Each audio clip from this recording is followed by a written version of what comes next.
Пред само неколку минути пожарната доби повик дека овде на оваа локација имало пожар, но како што гледате овде нема ништо. Очигледно дека некој со нив си играл мајтап. Вакви повици полицијата, пожарната и брзата помош добива неколку пати во неделата, што значи дека некои несовисни на ризик го ставаат нашето здравје и имотот. Поради лажна дојава, пожарникари, полицајци и лекари завчера работеа цела ног. Пријави имавме за некоја тешка сообраќајна незгода.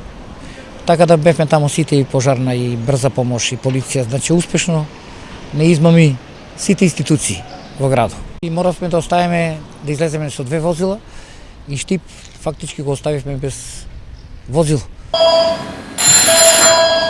Пожарно поведете. Во центарот на град, што е запалено?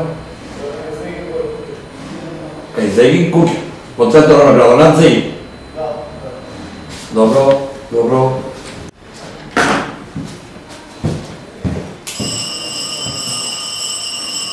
Кој завчера ги избезумел идните служби е предмет на полициска истрага. Доколку несовесниот се фати, тој се соочува со високи казни. Кој лажно повикува на помош или пријави настан со намера да предизвика излегување на службено лице, ќе му се изрече глоба во износ од 100 до 400 евра во денарска противвредност. Од почетокот на годината, полицијата добила 4 барања за поведување прекршачна пријава за лажна дојава. Лани, бројот на барања за истата работа бил 21.